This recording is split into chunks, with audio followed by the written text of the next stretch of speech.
Bandwidth for the changelog is provided by Fastly. Learn more at fastly.com.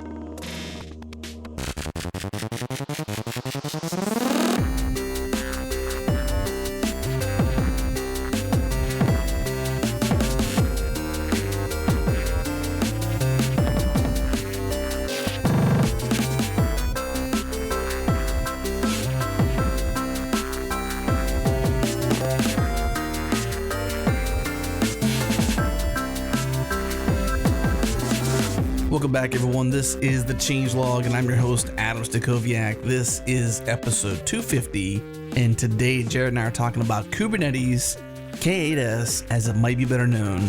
We're talking to Tim Hockin, one of the founders and core engineers of Kubernetes, also Aparna Sinha, lead product manager. We talked about the backstory of Kubernetes inside Google, how Tim and others got it funded. Tim also did a great job of laying out the infrastructure of Kubernetes, as well as how they've been able to succeed by focusing on the community. We have 3 sponsors today: Sentry, Hired, and Datadog. Our first sponsor of the show is our friends at Sentry, an open source error tracking application that shows you every crash in your stack as it happens, with the details needed to prioritize, identify, reproduce, and fix each issue. Sentry also gives you information your support team can use to reach out to and help those affected, and tools that let your users send you feedback for peace of mind. Head to sentry.io and start tracking your errors today for free. Get off the ground with their free plan. Once again, sentry.io. Tell them Adam from the Changelog sent you. And now on to the show.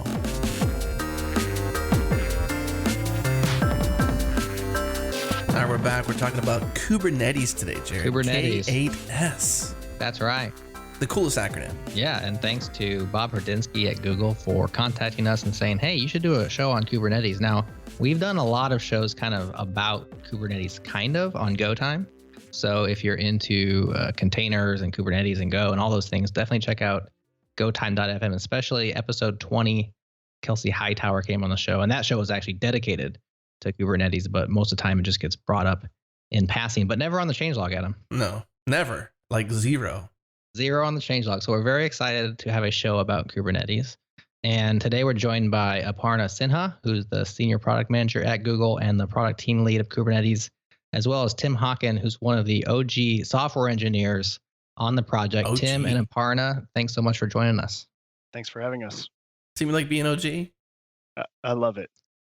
Who doesn't like that? I mean, come on. Howdy, Aparna. How are you? Very good, thank you. So great to have you guys. Who was it that started this off for us? Jared, was it Bob? Bob. Yeah. Bob. Love Bob. He's awesome.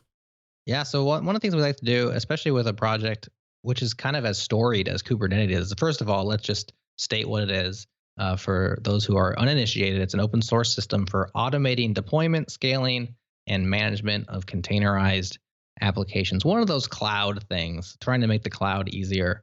It has a storied history, but most of that history, it sounds like, is from the inside of Google before it was open sourced. In fact, on the Kubernetes homepage, it states that this results from 15 years of experience running production workloads at Google, and actually beat out a few other systems, Borg and Omega, internal things at Google. There's a white paper on that, which we'll link up to as well, to get where it is today. So Tim, I think you're best positioned to tell us the story of how Kubernetes won inside Google, why it was open source, and all that good stuff. Sure. So I should clarify, Kubernetes is an offshoot of the Borg and the Omega systems. What we use inside Google is still Borg and Omega. Okay. Borg's been around since 2003-ish, when it was really a cheroot, and that was about it, and nice. And so people were trying to find ways inside Google to share machines, because dedicated machines per service in production was pretty expensive and not really efficient. And so we started this thing called Borg, which was really there to schedule work for people and to try to pack machines a little more tightly. Over the course of, since 2004, so over the last 13, 14 years, we've built out this Borg system, and we've added a lot of really neat functionality. Things like C groups in the Linux kernel came out of the Borg team. We've added all these extra capabilities to the Borg system, but it was very bespoke. It's very internal focused, and it's tied to the way Google does things, right? We have the power here to send an email and tell everybody in the company, you have to recompile your application because there was a bug in the core library. And so people inside Google, sort of myself included, couldn't fathom living without Borg in the outside world. And so we'd always toyed with this idea of, what happens when we leave Google? Will I have to rebuild Borg? How will I live? And when Docker landed in early 2013, we looked at this and said, well, this is kind of Borg-like. This is containers. And we understood sort of viscerally that people were very quickly going to have a lot of the same problems they had in Borg. And we said, well, we know how to solve that. We've done it 3 times already. So that's when we started looking at Kubernetes as a way of rebuilding a lot of what we did in Borg, but building it in a way that wasn't tailored to Google specifics, that was really there for open source, for applications like Apache and Nginx and MySQL, which aren't Google applications and don't use our Google RPC libraries. And so that brings a different set of constraints to the problem. So that's what we started building in 2013 and into the beginning of 2014. And this is what became known as Kubernetes. So Kubernetes internally isn't in great use, although we are seeing more and more teams now start to port their applications to our cloud product on top of Container Engine. So was Borg or any parts of Borg ever open sourced, or was there just a white paper? I remember there being a few years back, a lot of news around this Borg thing coming out of Google, and that might have predated Kubernetes open sourcing. Can you help me out with the history there? Was Borg or parts of Borg ever open sourced? So the way Google's code base works is we have, a mega code base. And so parts of Borg have been open sourced in the sense that some of the core libraries that Borg uses are used by other open source projects. And so pieces of this system have been released, but not as a scheduler container system per se. We did do a paper on Omega. And then we did a paper on Borg. We also did some papers on performance analysis of Borg and using application traces through the system to model the behavior of Borg. And in fact, some of these are in fact what led to the development of things like Mesos. Very interesting. Oh, that does ring a bell. I do want to add one item here. First of all, I think we're very fortunate that we have Tim Hockin to talk to us about this, because he is originally from the Borg team and he's been at Google for many years, 10 plus years. Absolutely. The other point I wanted to make is that, what we found is that when you talk about open source systems, there's a fundamental difference between taking a technology that you're using internally and open sourcing it versus developing something as an open source platform from the get-go. And Kubernetes is the latter. When you take something that's internal and open source it, it's not necessarily built for an external environment.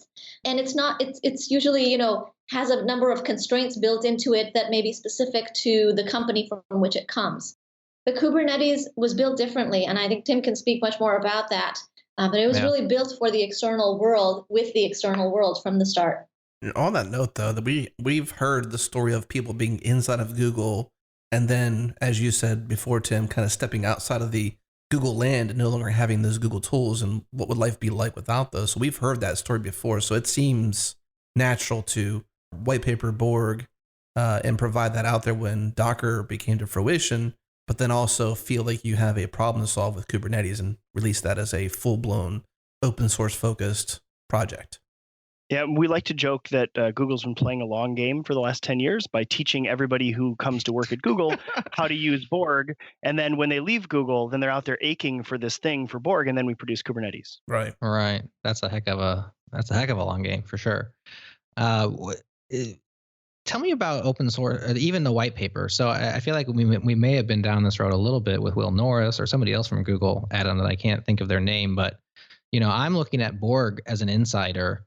And I'm thinking this is a system that we can run our entire organization, and people long for it when they leave. That means they don't have it other places. And so that feels like a very strong competitive advantage to an engineering culture. And so why even expose it at all? Why not just keep it all inside? So that's a great question. And in fact, it's exactly what Urs asked us when we brought it to him. And in the history of Google, we've done a bunch of these sorts of patterns where we release a paper talking about how excellent this idea is, MapReduce or GFS or Bigtable, and we put out a paper that says this is how we basically built it, and this is how it works, and it's amazing, and it's changed the world inside Google. And then somebody outside goes off and builds it, and they build a different version of it that's not really compatible with what we've done, that may be technically equivalent or technically inferior, but it doesn't matter, because when you look at something like Hadoop, that's what the world uses, right? And it doesn't matter if MapReduce is better or not. When we hire a new engineer, they know how to use Hadoop, and they have to come in and they have to discard a lot of what they already know to learn how to use what we do internally. So the way I see it is, the closer systems get to each other, the more energy you need to keep them from merging. And what we saw in 2014 is container orchestration is going to happen. The world is, they're coming to their senses with respect to containers. They see the value of it. Docker happened faster than anybody could have predicted, right? And people were seeing this, but we knew that as soon as they run a couple of these things in production, they were very quickly going to need tools. They're going to need things to help them manage it. We could either be part of that, or we could choose not to be part of that. Yeah. And that was what the Kubernetes decision was really about. That makes a lot of sense. That's reminding me very much. Adam, can you help me out here on an episode that we did? And I feel like it was with Google, but it might have been with James Pierce at Facebook, where it was one of these inevitable things where this was going to happen, and we know it's going to happen. And they're either going to do it around a set of tools and processes and ideas that, that we are in control of, or that we aren't. And by control, I mean influential. And so the decision was really kind of made around that, as opposed to keeping it secret, because you want, if there's going to be an ecosystem, if there's going to be a platform, it's advantageous to have, right. Especially once the white paper is out there, the toothpaste is out of the what's it called? I recall, yeah, it's out of the tube. Yeah, I can recall some sort of conversation around this. It may have been the public data set call we had with GitHub and Google, because it was around Google Cloud. So that might have been part of that conversation, but I can't place it. If we can, if you're a listener and you know the show and we're idiots and we just can't figure it out, let us know. We'll put it in the show notes. Yeah. I just say that because I'm having a very strong sense of deja vu, Tim, as you're explaining this to me. And I feel like somebody else has explained this to me, and it made a ton of sense then. It makes a ton of sense now. So tell us the story about the rewrite. So I cast it improperly. It's not that it beat Borg. It's that it's more like son of Borg, right? So all the good ideas here, let's recreate. Let's kind of a rewrite, but an offshoot with complete open source in mind from the very start. So what does that start to look like? Huge undertaking. No doubt Borg grew organically over years, and now you probably have a lot of pressure to produce something great in a small amount of time. That's very much true. Borg is something like 100 million lines of code if you count the entire ecosystem in it. It's written in C++. It has been written over the course of 14 years by hundreds of engineers. It is an incredibly expensive thing to try to recreate, but it's also alien technology. So as Aparna implied earlier, we couldn't just release Borg because it wouldn't be useful for people, right? And it's so big and so complex and so done that nobody would be able to sort of get into it. So we wanted to really go back to the beginning, start with some fundamental principles, start with some of the lessons that we learned from Borg, some of the mistakes we made, fix those, some of the things that worked really well in Borg, and keep those. We had a bunch of decisions early on, right? When do we release it? The answer that we came to was well before we're happy about it, because we wanted to build community. We wanted to get people invested in it from the beginning. Mm-hmm. What are we going to write it in? Google is a C++ shop for performance things. Borg is C++, but C++ has no real open source community around it, not in the way that C or Python or Java even have communities. So we took a hard look at, what languages were hot right now and fit the space that we wanted to go, and we chose Go. And I was personally a very reluctant Go adoptee. I was a C++ fan. I liked the power of C++.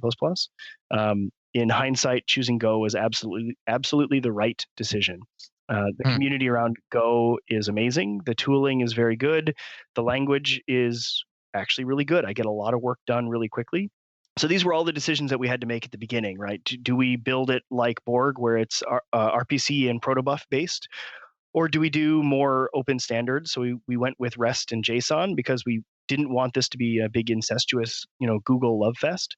It's sort of funny that once gRPC launched, it's got massive adoption, and now we're getting asked to add gRPC support to it. But these were the key decisions at the beginning of, how do we start this over? And so when we put out this idea, we went to DockerCon in 2014. I hope I'm getting the dates right. 2014, DockerCon 1. And we had a conversation with some of the fellows from Red Hat, Clayton Coleman in particular. We showed him what we were up to. And I think it resonated for him. I think he got it. And I think we were early enough that he was able to say, like, we can get involved in this. We can actually establish roots here. This isn't a fully baked thing. And I think that was the groundwork for what's turned out to be a really fantastic open source relationship. And, the project has obviously grown a lot from there. And I want to add one thing. You talked about differentiation and the technology with Borg being a differentiating technology. Why did we open source that? We actually view the community that has developed around Kubernetes and the fact that it is a community developed open source product as a differentiator for Google Cloud. Yeah. No, that's a strong point, because you can imitate features, you can copy features, right? But momentum and community and ubiquity is something that's very difficult to from a competitive advantage. Yep. Good point. As someone who's on the receiving end of a lot of the pull requests from our 1,100, 1,200 contributors, wow. It's amazing and overwhelming. And the project would be an entirely different thing if we had, even half of that many people. While we're still here in the history point of this conversation, you mentioned in the pre-call basically that you were one of the founders of Kubernetes, and you mentioned the funding process or getting this project funded by Google. What was that process like? Can you take us back to, what it was like, how you sold it, how you all sold it, whatever the process was? Yeah, sure. So early on, there was a prototype that was put together by Joe Beta, Brendan Burns, and some other engineers inside Google to prove out some of the ideas that we had pushed forward through Omega. So for history, Brian Grant was the lead developer, designer of Omega, and he had some interesting ideas that were different from Borg. And so Brendan and Joe and Craig and Ville took those ideas and they sort of glued them together with some Go and some shell script and some Docker and some Salt. And they took all these open source things and they threw them together into a very rough prototype. And they showed us at one of our joint cloud infrastructure meetings. And my jaw hit the floor. It was like, this is awesome. Like, this is amazing. It's a little rough around the edges, but that's incredible. And then it sort of sat on a shelf while we tried to figure out what to do with it. Right? Docker was this brand new thing. We didn't know if it was really going to take off or not. We weren't sure how we were going to staff this. The organization wasn't really behind it. Cloud was still very immature at Google. And we had a bunch of other sort of false starts on how to make containers and Google Cloud a better place. And it was sort of later in 2013 when we said, like, we really think that the answer here is to build this Kubernetes thing, right? It wasn't called Kubernetes at the time, but it was to take this thing off the shelf and dust it off and make it into a real product. So we started on the process of that, and we did, an internal product requirements doc, and we brought it to our VPs and we showed them the ideas and we made our pitches and we understood their concerns about, what was giving away the golden goose and what was okay to talk about and release. We had sort of our rules of engagement, and that was how we got towards the Kubernetes announcement that we made at DockerCon 1. Initial release June 6, 2014. Does that ring a bell for you? That's right. There you go. So assuming that was your DockerCon 1. Very good. Well, that's a great history. I think we definitely have seen, why and how it came out of Google. By the way, Borg is the best name ever. We've heard there's some argumentation around Kubernetes, how to pronounce it, what's the name, but Borg is an excellent name. Actually, Tim, real quick before the break, can you give us a little insight on Kubernetes, the name and its meaning? And I think there was even like a 7 of 9 or something. To tell us that. Right. So the initial name of the project was 7, in reference to 7 of 9, which is following the Borg Star Trek tradition. Mm-hmm. Like all good geeks, we name things after Star Trek. And Borg really is the best code name ever. Like there will never do better than that. So It really is. 7 of 9 was the attractive Borg, and Oh, I like that. so It's even got an angle on it. so we called it 7. Obviously, that was never going to fly with trademark, and so we had to come up with a real name. And like honestly, there's no magic behind the name. We all came up with synonyms and translations, and we just dumped them all into a doc, and we threw out the obviously terrible ones, and we sort of voted on what was left, and Kubernetes was the winner. It as a word, it means helmsman, or the guy who steers the boat, which is in keeping with the sort of nautical theme that Docker put forward, but also capturing a little bit of the like, we're managing things, not just shipping things. So we liked sort of the connotation of it. It's fairly SEO friendly, and it's memorable. And so it sort of fit the bill for everything we wanted, except for brevity. And so that's why Kubernetes became K8S. It's K, 8 letters and an S. Yeah. I want to point this out too, that Jared, that he said it's SEO friendly, and Right. I'd never really think that Google would care if something was SEO friendly, because Well, they got to play by their own game, right? I It's not like suppose they can't just point everything at Kubernetes.io. Exactly. We never, ever, ever manipulate search results, so it had to be organic. this is not an episode of Silicon Valley. I mean, compare, for example, Go, right? Right. Which is Oh, the big least fail. SEO friendly word in the world. Right. They had to Yes. invent a new word just to be SEO'd. Golang. Right. Not to mention all the namespace clashes on Go, since it represents, a game and a drug and many other things. Okay. And the logo, we should say the logo still retains that reference to the number 7. What's That's the right. logo? Our logo is a 7-sided, it's a heptagon, a blue heptagon with a 7-sided ship's wheel. Y'all are so nerdy. I love you so much. I love naming and I love nerdy names, and this has it in spades. And I actually think it's kind of cool. Like I-18N took me a long time to figure out that was internationalization, because there's 18 letters in between. K8S. It's almost like an inside baseball type of a thing, that once you're on the inside, Yeah, then it's kind of cool to have one of those. So Yeah. you even though it was too long, you won there. Although I mentioned there's controversy now. We'll be talking a little bit about KubeCon, which bothers me because it's Kubernetes, but it's not KubeCon. So tell us about the controversy real quick, and then we'll take the break. Well, it's a non-English word that is being pronounced primarily in English. So as tends to happen when you anglify those sorts of things, they get changed, to be polite. So Kubernetes is the somewhat obvious pronunciation of the full spelling, but when you abbreviate it to just KUBE, then the English word cube immediately comes to mind, and it's much more approachable to call it cube than kube. And so KubeCon seemed to be the obvious thing. Now, there are plenty of people out there who call it KubeCon, who jokingly spell it K00B, and we even have heard Kubi. So, and if you want to get even more into the argument about pronunciation, you can talk about how we pronounce the name of our command line tool. Well, which please do. While we're here, we might as well. The command line tool is KUBECTL, right? Okay. So cube control is sort of the longest form. I tend to say cube cuddle. Other people say kubectl. Other people say kube cuddle.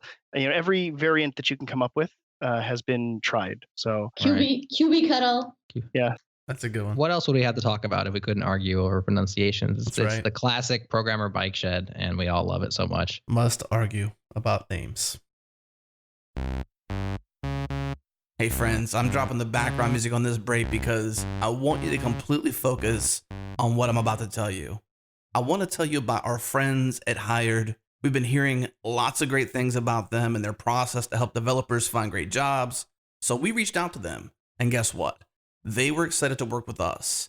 And we partner with Hired because they're different. They're an intelligent talent matching platform for full-time and contract jobs in engineering, development, design, product management, and even data science. Here's how it works.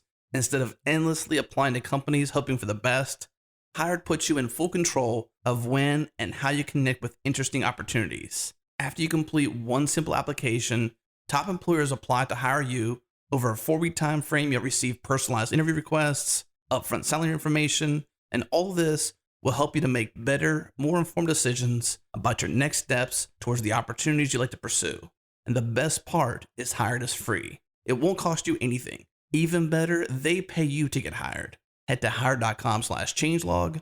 Don't Google it. This URL is the only way to double that hiring bonus. Once again, hired.com/changelog. And now back to the show.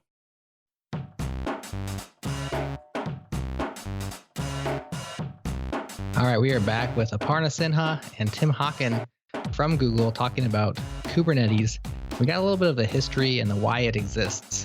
But one question that I always have is, who is this for? And what are some places where Kubernetes or this kind of infrastructure could really shine? And Aparna, it sounds like you have a couple of stories for us to help us kind of understand how companies are using this and how it's useful for them. So go ahead. Yeah, sure do. So Kubernetes is for a variety of different users. I think that it applies to most environments, actually, but I'm going to give you a few examples, both from our hosted Kubernetes offering on Google Cloud, which is called Google Container Engine, as well as from the open source Kubernetes offering. So the distinction there being that the open source Kubernetes offering is deployed on customers' premises and in other clouds that they may be using, in addition to Google Cloud. So, just a few vignettes of types of use cases. We've seen users that are using Kubernetes as they migrate from, say, AWS to Google Cloud, from a VM-based infrastructure to something that's a container-based infrastructure. One of the examples that we did a webinar on, actually I did the webinar about a year ago, is Porch.com. And they're a good example because they're kind of a startup. They have, a web front end. They're in a business where speed is really important, deployment speed in particular, and how they respond to customer needs. And what they did is they moved from a VM-based infrastructure where their utilization was quite low. Actually, it was less than 10% because of quite a bit of over provisioning, and this was on AWS. And they really didn't have reliable auto scaling. And they moved to a containerized architecture here on Container Engine. And one of the immediate benefits that they saw was, of course, the increase in utilization, because they did and they were able to use horizontal pod auto scaling, what we call HPA, in Kubernetes on Container Engine. But the biggest benefit that they noted was how simple it was to deploy, their application. And they noted that they could go from commit to in production in less than 3 minutes, and that they would do so 30 to 50 times a day with no risk. With no risk and no downtime. And this is very important if you have, a web front end or any kind of, end user facing application. We found that the benefits of deployment speed are critical to the business. So that's one kind of customer, and I think you can apply that to many situations. You can apply that to, e-commerce and retail. We have many users that are retail and e-commerce users that use the Container Engine offering, in addition to, some of the analytics offerings that are also on Google Cloud. Another, I think, favorite story that we have here, in the Kubernetes community and at Google is that of Pokemon Go. And I think that that's also a great example, because it applies in general to gaming. We do have many gaming vendors that use Kubernetes, and there, you don't know really whether a game is going to be a hit or not. And having flexible infrastructure that can scale up, and as you grow, and then scale down, when you need to, is really very cost effective, and also, doesn't stunt your growth when you need it the most. And I think Pokemon Go definitely, it's the fastest growing application to $1 billion that that the world had ever seen until then. So Kubernetes is behind scaling that up. Yeah, I mean, Pokemon Go was beyond successful. It was a phenomenon last summer, and even with Kubernetes, they had some issues, right? I mean, they were scaling, but at a certain point, your demand is just increasing at such a rate that all the preparedness in the world may not be enough. Yes. There were definitely, some issues that they had because they weren't really prepared for. They had not. It was well beyond what they had anticipated. But from a technical perspective, we were able to help them meet that demand in time to continue the growth.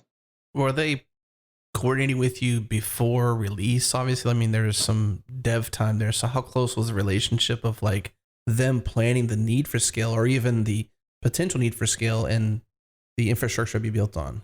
Yes, there was communication beforehand, and the truth is that there was no. It beat all forecasts, and I think actually, Tim, you want to add here? You were also involved in the Pokemon Go story.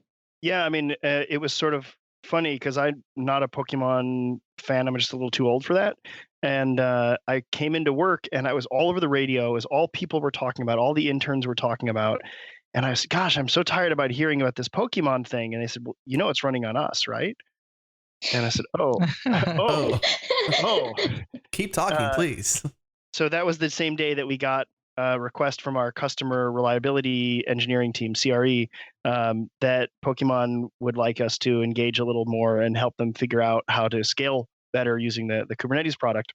And so that day we started getting involved in answering some of their questions and helping them figure out how to manage their deployments a little bit more effectively. They were absolutely pushing the limits of what we were offering right out the door. I mean, this was a pretty early Kubernetes release, and they were pushing the bounds of our max cluster size. And there was a million things that they were doing that we said, oh goodness, we say that works and that's supported, but you are right up against the edge. And they wanted to go bigger. This was before the Japan launch, right? This was before most of Europe had been turned on. And so we engaged with them to help figure out how to manage their Kubernetes resources. And it was actually really an amazing experience because their team is also super, super talented. But we would have all our calls late at night because their usage was relatively low and they were making live changes to the system. And at some point we had to ask them to slow down on the changes because it was just so easy for them to make changes through Kubernetes. And we had to let things settle and figure out what the right ratios between front ends and back ends were. So it was an interesting opportunity for me to watch somebody actually use our product. Yes, that's a great story. Kubernetes, like you said, is being deployed, it sounds like piecemeal is not the right word, but section, or, Google section by section or slowly into Google, because Borg has been running, maybe Google wide for a long time, but perhaps Pokemon Go was stressing Kubernetes, like you said, obviously a lot, but maybe more than, you assume, well, Google's making this, so this is Google, right? This is web scale or whatever the word is. Google, it could handle Google type traffic, but really it hadn't been tested maybe as much as it was with Pokemon Go. Is that fair? That's absolutely true. I mean, one of the hard things about working at Google is you can't launch anything until you're ready to handle a million users. Right. And we don't have that same requirement with Kubernetes. And if we had that same requirement, we never would have shipped. And so, we went out very, very early in terms of capabilities. The Kubernetes 1.0 supported 100 nodes, right? 100 nodes is barely a test cluster inside Google. And so by the time Pokemon came in, we were supporting 1,000 nodes, and they were pushing the limits of what we could support, and we were worried about what they would need when they turned on Japan. How'd that work out when they turned it on? Was it ready for it? Oh yeah, and the Japan turn up was really smooth actually. By the time Japan came online, we'd worked out most of our major issues. We found the right ratios and figured out how to defeat the denial of service attacks. And in fact, I think I was at San Diego Comic-Con when they turned Japan on, and it was just a non-event. Nothing happened. Wow. That's right. That's the way to be right there. And we were at 2,000 node clusters at that time. And we are now, just as of our latest release, we're at 5,000 nodes. Okay. Wow. That's very cool. Well, it certainly ties into the three big features you have on the website. You can't go to Kubernetes website, which is kubernetes.io, without seeing planet scale, never outgrow, run anywhere, right? So this is like your promise to anybody who says, I want to use Kubernetes. So we can get into the details of how this actually plays out. How do you actually achieve these features? So, I mean, there's the scalability issue. We promise that people won't outgrow it. Now, 5,000 is a lot of machines, but it's not, Unlimited, it's not a super lot of machines, right? It wouldn't satisfy the Googles and the Twitters and the Apples of the world. But those are not really the market that we expect to be adopting Kubernetes, at least not whole hog, not yet. So I think if you look at a histogram of number of machines that people are using, 5,000 is well into 3 or 4 nines territory. And so those, we're trying to address those people. So it is designed for that, and we offer 5,000 nodes with a pretty good service agreement that we test the API responsiveness, and we ensure that it's less than our acceptable time, so people can use it at scale and not be disappointed in it. Right? We could probably tell people that it works at 10,000 nodes. It just won't work well. Right? So we test it, we qualify it at 5,000 nodes, and we have tests that run on a regular basis that tell us, hey, you're falling out of SLA because somebody has a performance regression. So this SLA though is at the Google Container Engine level, not so much Kubernetes itself. Is that right? Kubernetes itself, we say that for this particular archetype of workload, you will get this level of service from our Kubernetes API server, whether you're running open source or on Google Cloud or on Amazon or on your bare metal. This is what we're shooting for, to say that we support 5,000 nodes. Yeah. Gotcha. Google Cloud offers an extended SLA on top of that. Gotcha. Yeah, the 5,000 nodes is an open source and Google Container Engine number, and it's measuring two SLOs, one on API latency and another on pod startup time. And both of those are fairly stringent SLOs. We do have users outside of Google Cloud, that run larger clusters. But I think one thing that I would point out is that when I've talked to the largest of large customers that are interested in using Kubernetes, usually they're looking at multiple clusters. And I think that's also part of the planetary scale aspect. They're looking at, say, having multiple regions that they want to have a presence in, because they are a global company. They have users. I mean, Google obviously is a global company, and any one workload may be running out of multiple regions so that they can have lower latency to the users in those regions. And so that typically, certainly in a cloud context, involves multiple clusters. So you may have a cluster in the Asian region, you may have a cluster in the Europe region, you may have another one in North America, each of which could be as large as 5,000 nodes. Typically, actually, I see less than that, 1,000 or 2,000 nodes for the large customers. And then, spanning that workload across multiple clusters, which may or may not be managed together. So you could manage them independently, or we also have what is called cluster federation, where you can manage them from a single endpoint. Yeah, I was going to ask if that level of scale, where you're not just scaling out nodes, but you're actually scaling multiple clusters regionally, if that's seamless with Kubernetes. It sounds like there's a couple different ways of going at it, but there's some configuration involved in getting that all working together. Yeah, we're working on the federation product. We've got a team in Google and in the community who's working really hard to make federation. Maybe seamless is too grand, but to make it really easy for people to say, look, I want my application deployed on 3 continents, and I want it in this particular ratio based on a customer base, and you go manage it and make it so. And if something fails in one zone, make sure that it overflows into another zone. And that's what the federation product does this today. And when it works, when you understand the bounds that it operates in, it's pretty magical. Like, I've got to say, it does things that actually we don't even do inside Google. A lot of this is done manually inside Borg, because Google likes to have a lot of control. And again, this goes to like changing the constraints. And for people in open source, just put me one in Europe and put me one in the US. That gives people a huge win in terms of latency, right? Yeah. Yeah. The other reason that I've seen some of our customers, and I was going to mention Philips actually, as we were talking about use cases. Philips is a IoT customer. The Internet of Things. They make these IoT connected lights, and I was going to mention them because a lot of European companies have sort of like a data locality, or they want to keep their users' data certainly for Europe within Europe, and then they want to have another cluster in the North America. Certainly for lower latency, but also because they want to keep the data there. So there are multiple reasons why our users tend to want multiple clusters. Mm-hmm. So we're talking about Run Anywhere as one of your main features on the homepage, and I mean this is Run Anywhere regionally or around the world. But somebody pointed out, it doesn't just mean that. Also run on any cloud infrastructure, right? So yes, you can now you don't have to code specifically against Google Cloud or against Amazon. You're operating a level above this. And so now we've decoupled from our cloud provider. It gives us choice. Doesn't that commoditize Google Cloud as a product? And really, wouldn't you prefer vendor lock-in as opposed to what you're providing everybody, which is the freedom of choice? Can I go first here? Like, I want to touch upon, the run anywhere, because just stepping back, the promise of containers, one of the promises of containers is portability, right? Is that, your application is no longer tied to a particular hardware or to a particular hypervisor or to a particular operating system. To a particular kernel. And so you can actually move it from cloud to cloud. You can move it from on-premise. You can move it from your laptop to the cloud. That is the promise of containers. However, if you don't have a way to manage containers in production, that also is portable. So the container manager also has to be portable in order for that promise to come true, right? Otherwise, that promise just sort of breaks down.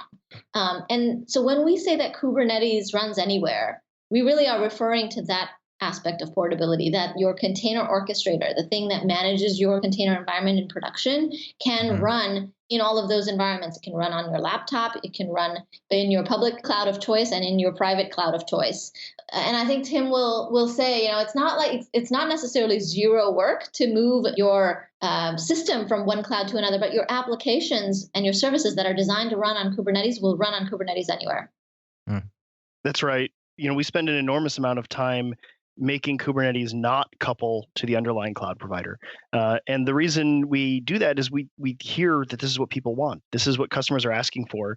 And so something that was coupled to Google Cloud was just not going to be a winning product. Where winning here, I think, really means ubiquity. So to make it a really ubiquitous system and a thing that people can assume exists, it has to be viable in all sorts of places. So we personally spend time making it work on our competing clouds. We have partners in our other public clouds that work on Kubernetes. We also spend time making it work on bare metal. We help partners and other companies do things like support enterprise customers on bare metal. The idea being that if you write your application to the Kubernetes APIs, then you can pick it up and you can move it wherever you want, and that's real choice. The flip side of that is it is a ton of work from an engineering point of view to make sure that all of our APIs are decoupled, that we don't add things that aren't practically implementable on other platforms. And so these are things that we consider every time somebody sends us a pull request. Yeah. And, I think from a strategy point of view, we want to be where our users are. And I think if you look at infrastructure spend today, the vast majority of it is on premise. And so we want to make sure that we're building a product that meets users where they are. And that's been the philosophy with Kubernetes from the start. If we meet them where they are, we provide them the best infrastructure, then they'll naturally come to us. Well, we love it as end users as well, because what it does for us is it puts the vector for competition where we care about it for these different cloud providers. So they compete on things like price and performance and reliability and all the things that we want out of a cloud, right? And they're not competing on this particular API, which the other one is lacking, because we don't care. Yes. That's exactly right. So I think the place where Google Cloud competes is we have the fastest VM boot times. We have, a very impressive global network. We are doing deep integrations with the underlying network and Kubernetes, our hosted container offering. So we have the best, I think, the best price performance, and you can use preemptible VMs, you can use custom VM shapes, you can use, continue to use discounts and so forth, all of them on our container offering. That's a good place to take our next break then, because we want to dive a little further into things like architecture, which is a long subject, I'm sure. So let's take this break. When we come back, we'll dive further into K8s's architecture. BRB.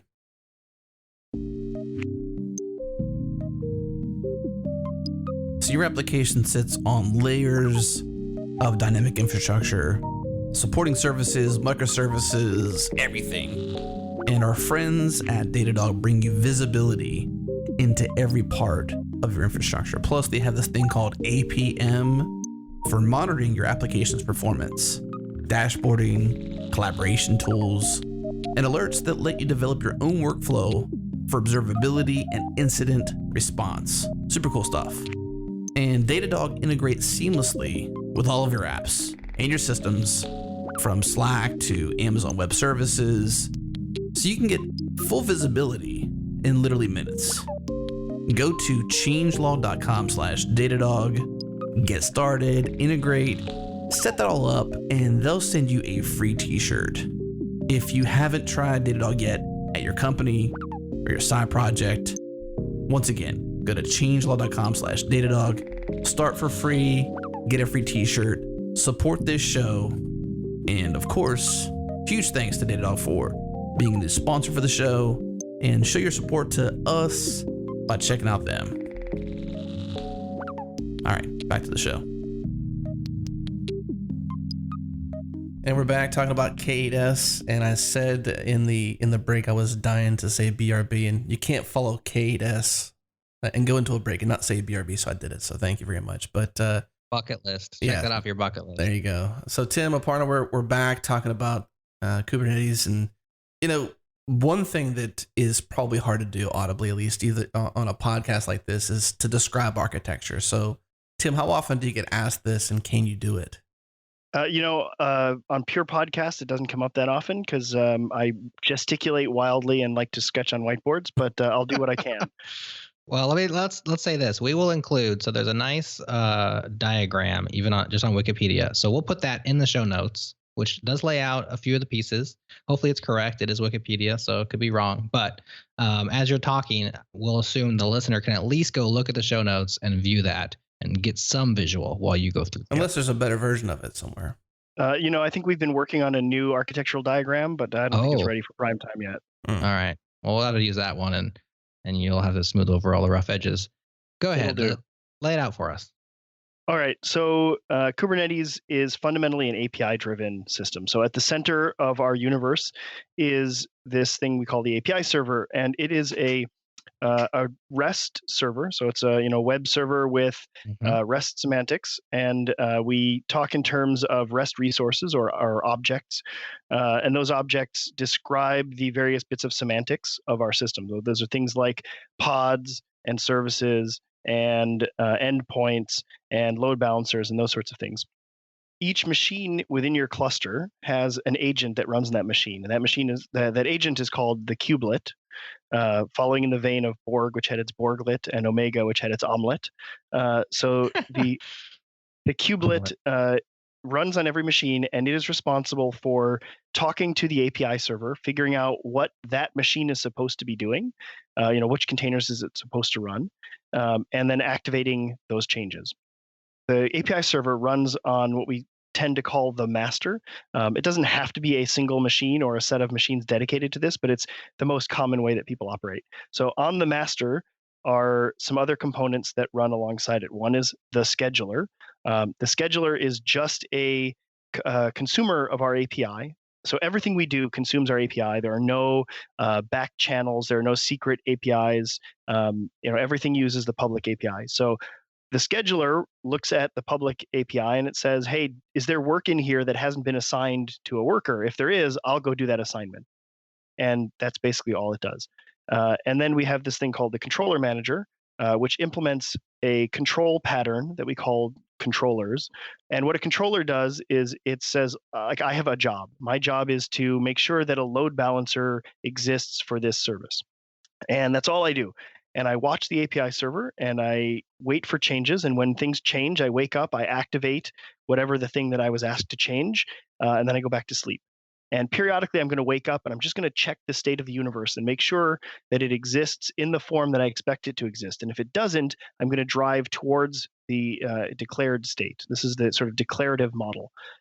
And so the controller manager implements all of the most common controllers that we have for our system. These are things like resolving endpoints for services or managing nodes, making sure that nodes are healthy and doing health checks there, making sure that, the scheduler itself is a controller.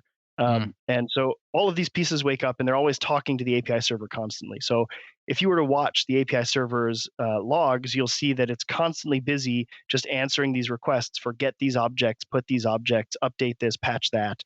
When you use our command line tool, kubectl, it does the exact same thing. It talks to the API server, it gets objects and it prints them for you. It takes objects from your local files and puts them to the server, which then creates new things for the server to do. So for example, the most common thing people want to do is they want to run a container. So we call that a pod.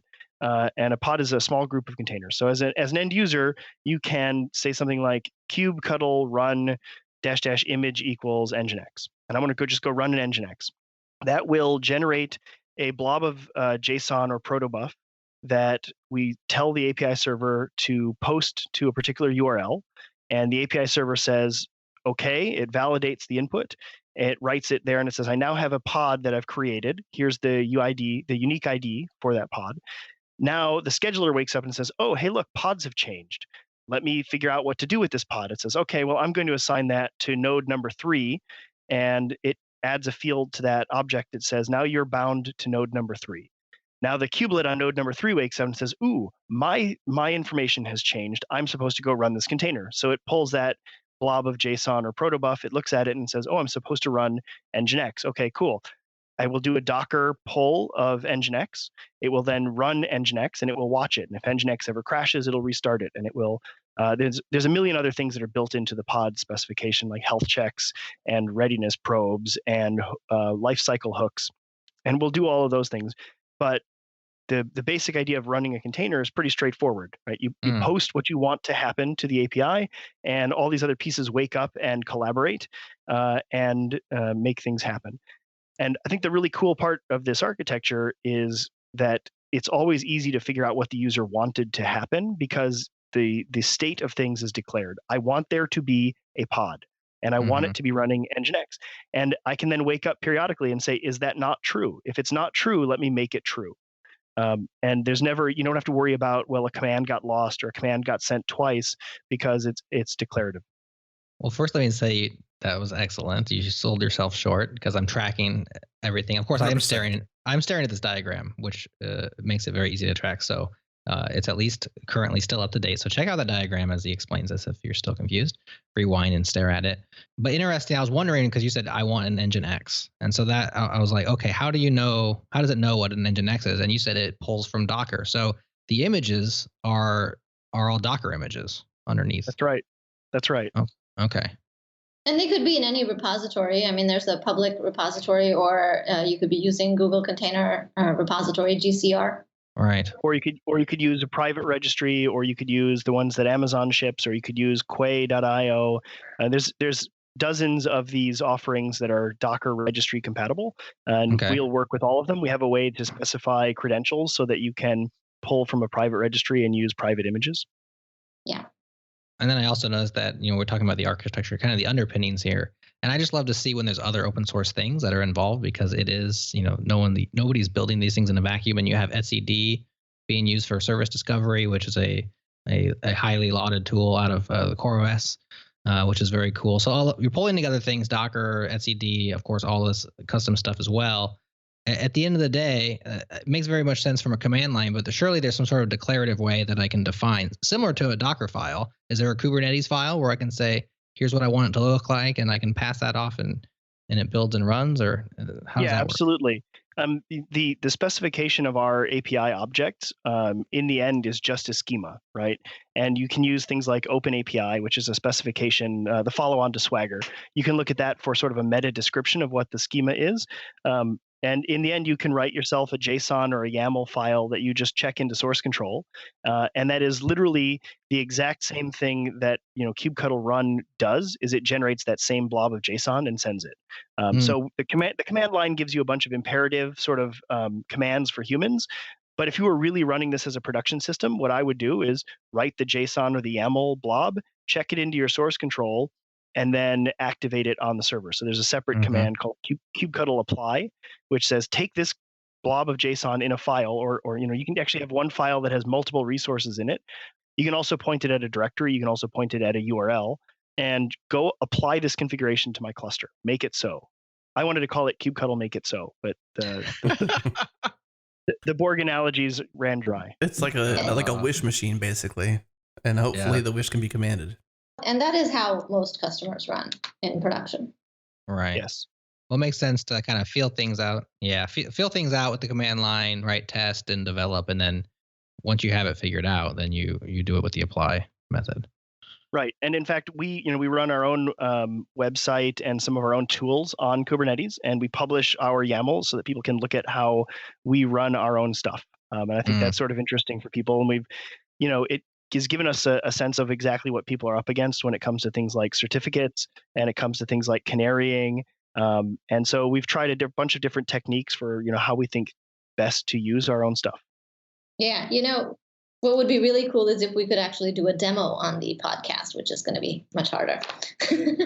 Yes, that is much harder. But hopefully we're at least getting people's interest peaked enough that they can go out to kubernetes.io and watch videos or demos or join I'm sure you guys have WebExes or whatever those things are called. What's that called, Adam? Webinars. Thank you. Aparna was saying she just gave one a year ago, but do you give those more yes, often? we have many. In fact, there are many that Tim has done. He has several. There's a whole webpage, a YouTube webpage of his demos, but we have hundreds. Gotcha. So do you keep a sort of like a log of, I guess YouTube is your log of past done webinars? More or less. Yeah. If you YouTube search for Kubernetes, you'll find me, Brendan, Brian, Joe, who are really the founders of the project, but you'll also find luminaries like Kelsey, who have done all sorts of really cool talks, generic 101 level sessions, all the way down to deep dives on networking and storage and these other topics. They all tend to get posted to YouTube. I also post all the slides for talks that I do on my speaker deck. So people who, if they want to follow along, they can go look at my speaker deck and click through the slides on their own pace. Very good. Send us that link and we will put that in the show notes as well. Lots of places to get more information for sure. Real quick before we get into community and kind of the getting started, we talked about scaling up. Of course, that's what Kubernetes and nodes and clusters is all about. Planetary scale, web scale, whatever you want to call it, the ability to not have to rush and have the ability to scale when you need to, which on the web you rarely know when that is. How well does it scale down? So what I want to know, we talked about some of your great users, but when is it too small for it to make sense? It's too much overhead or too much work to use Kubernetes, or if you haven't learned it yet. If I'm running like a WordPress site with maybe one or two servers, maybe a database and an Apache or something, is that too small for me to take the time with Kubernetes, or are there still wins at that small scale? So there's two things to scaling down. So, obviously, I think when we're talking about auto scaling, I think you were saying it auto scales up very well. It also auto scales down, just to clarify. But then your main question is around what's the smallest scale deployment that you would recommend? And we even have users that are using one node. Typically, you have one node, you don't really need an orchestrator.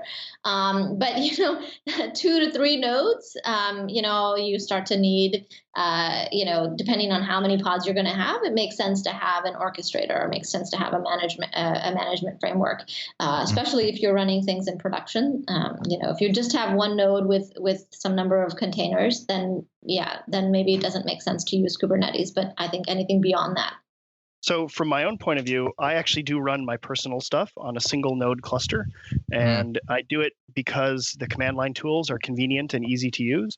And I know them very well. And so it just makes sense for me. But one node is sort of the boundary where it maybe doesn't make as much sense. Not just one node, but do you ever foresee being beyond one node, right? So if it's like one node forever, and you don't know Kubernetes yet, then maybe don't. But if you know it, it's easy enough anyways. And if you see it be growing beyond that, then there's at least some sort of advantage of getting that set up. Now, whether it's worth the time trade-off, that's up to the individual circumstances, but that makes a lot of sense. Maybe a reverse version of this question might be not so much how small should you be, but how much do you need to learn? So if you have just one node, sure, okay, great. But do you know about containers? Do you know about this? What are the components that you should know about or be willing to learn about to run Kubernetes? Good question. Yeah. By the way, I do want to say that there are many users that are using one node. And by the way, on Google Cloud, one node is for we just introduced the developer tier. And so getting a one node cluster doesn't cost you anything. So, nice. So you can set that up for free. So there's a win. Yeah, there's a win.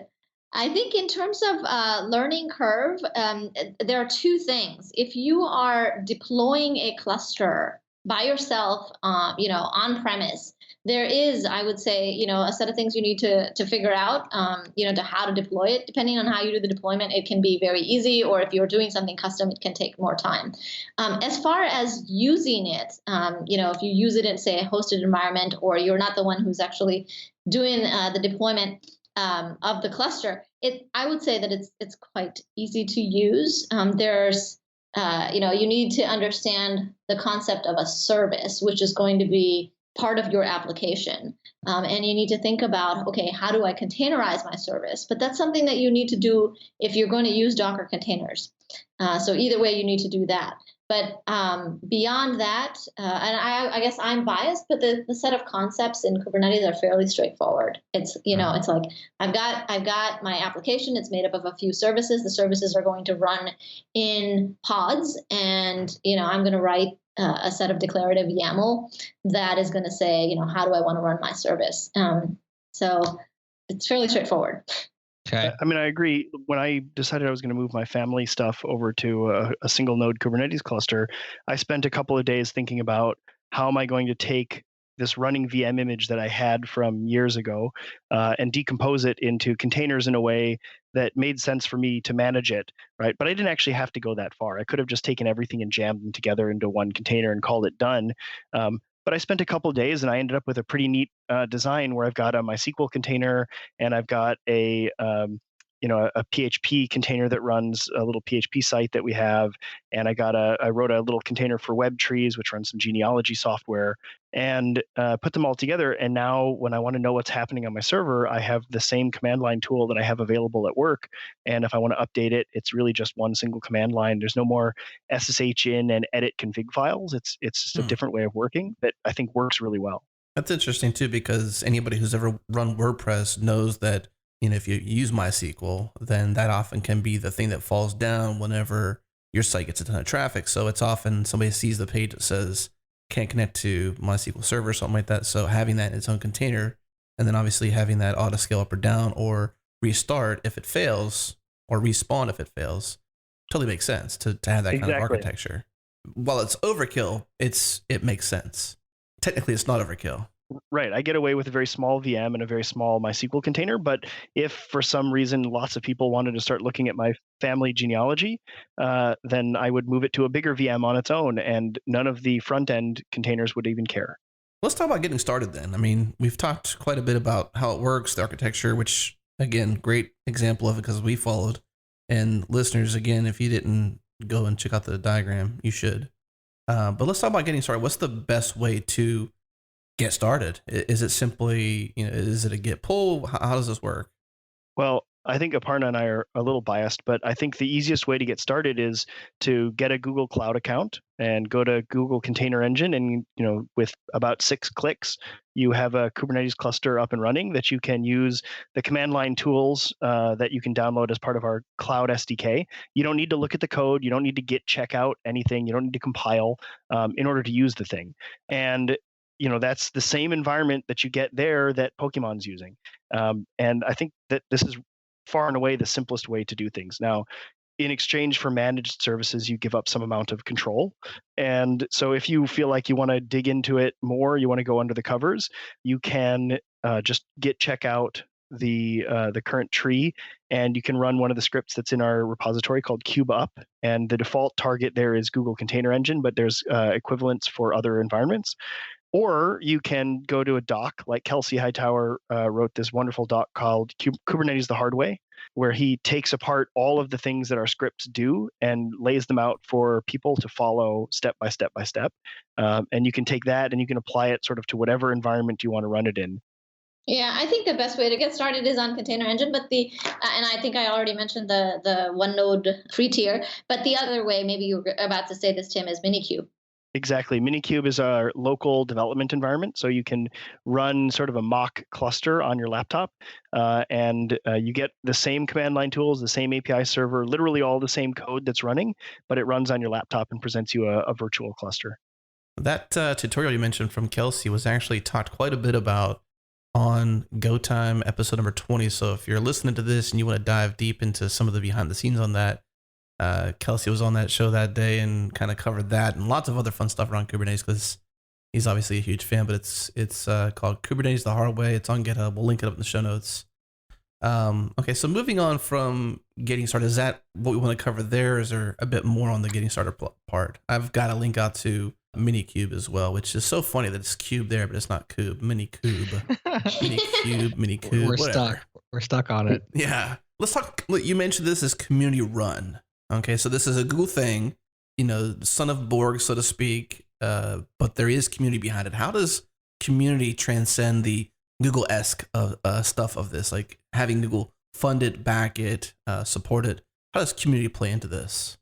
Well, it started as a Google thing. We initially, we gave it the seed engineers and the seed ideas, but we had heavy engagement from guys like Red Hat, very, very early in the process. And that's been really instrumental to the project. The project from the day it was launched was intended to be governed by a non-Google body. So we donated the whole thing to the Cloud Native Compute Foundation, which was created to foster technologies like Kubernetes, to bring the cloud native world to fruition. So Google does not own Kubernetes. Google still has a lot of people working on Kubernetes, but we do not own it, and we don't get to unilaterally decide what happens to it. Instead, we have a community. We have a group of special interest groups that own different areas of the system, networking and storage and federation and scheduling, and they make decisions sort of independently with respect to their technical areas. And the whole thing is community centric. Like, we don't make decisions without talking to the community.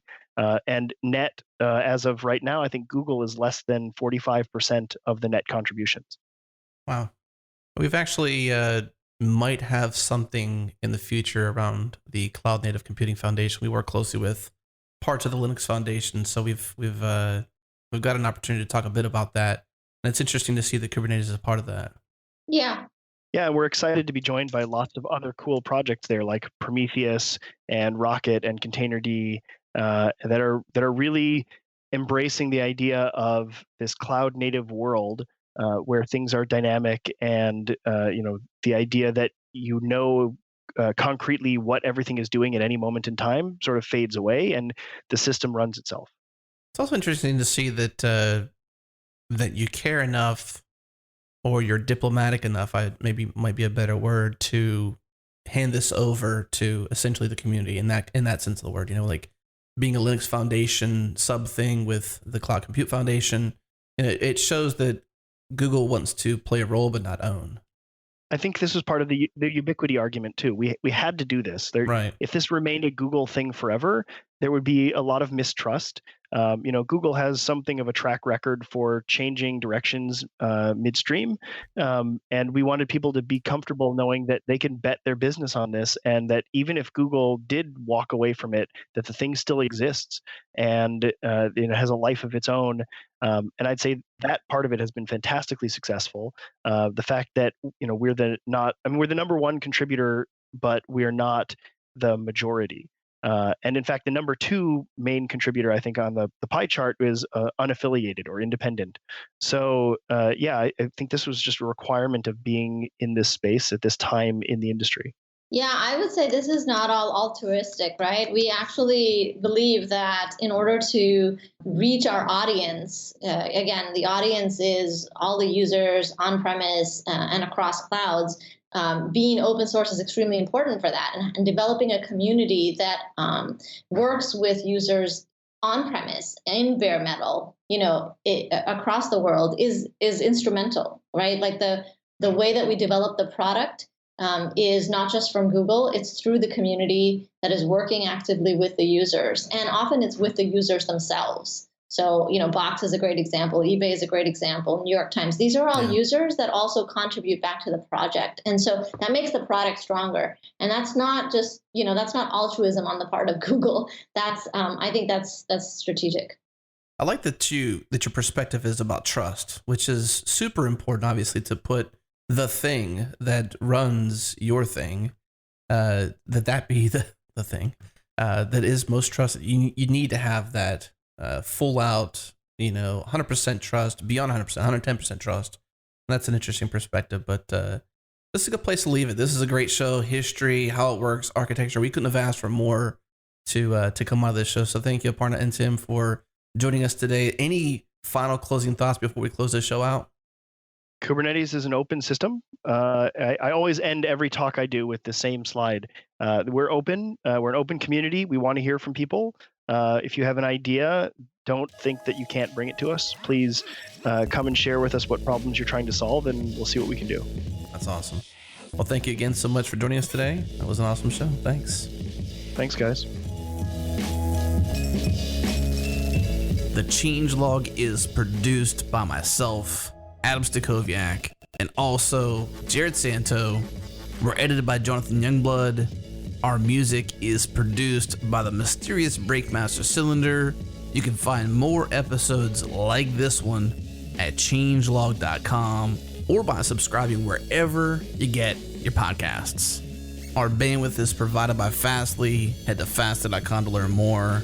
Of course, huge thanks to our sponsors, Sentry, Hired, and also Datadog. Thanks for listening. We'll see you again next week.